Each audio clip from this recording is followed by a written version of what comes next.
রাজ্যে প্রথমবারের মতো অনুষ্ঠিত হতে যাচ্ছে প্যারা গেমস।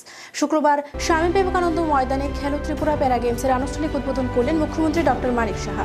উপস্থিত ছিলেন মন্ত্রী টিঙ্কু রায়, মেয়র দীপক মজুমদার সহ দপ্তরের সচিব ও অধিকর্তা। এদিন প্রদীপ প্রজ্বলন করে অনুষ্ঠানের শুভ সূচনা করেন আগত অতিথিরা।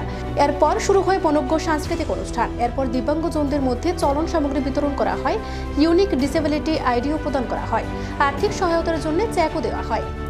জানা যায় শনিবার সকাল থেকে মোট 11টি ইভেন্টে খেলা শুরু হবে এই মাঠে। রাজ্যের 8টি জেলা থেকে দিব্যাঙ্গজন খেলোয়াড়রা অংশগ্রহণ করবে এই খেলায়। একটু আগে যাদের আমরা দেখলাম কি সুন্দরভাবে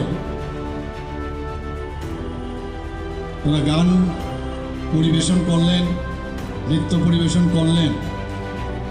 এখানে মার্চ পাস্ট আমরা দেখলাম, কিন্তু একটাবারও মনে হলো না যে তারা চ্যালেঞ্জ পারসন। কোনো অংশে আমি বলবো তাদেরকে বুঝাই গেল না যে আমাদের থেকে ওরা আলাদা।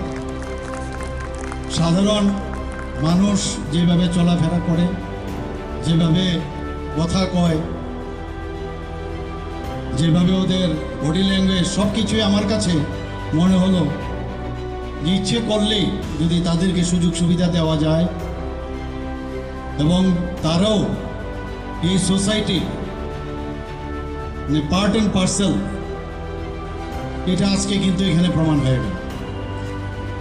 আমি মাননীয় প্রধানমন্ত্রী শ্রী নরেন্দ্র মোদীজিকে আমি ধন্যবাদ দেব। নিজ নিজ জায়গায় যারা আজকে যেখানে আমরা রাত্রিবাস করছি সেখানে থেকে পরের দিন আমরা বাড়ি ফিরে যাব।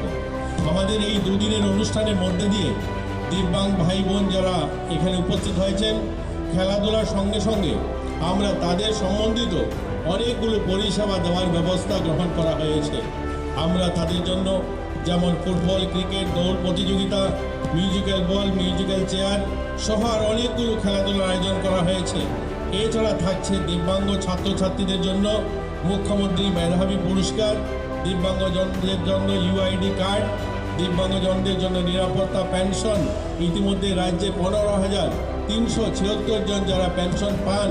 তাছাড়াও মাননীয় মুখ্যমন্ত্রী নতুন যে পেনশন স্কিম, তার মধ্যে থেকে 2000 দিব্যাঙ্গ ভাই বোনদের নতুন করে 2000 টাকা পেনশন স্কিম চালু করা হবে। নতুন বছরে অর্থাৎ 2024-এর জানুয়ারি মাস থেকে আরও আমাদের মাননীয় মুখ্যমন্ত্রীর প্রচেষ্টায় 2000 নতুন দিব্যাঙ্গ ভাই বোনরা পেনশন নতুন করে পাবে।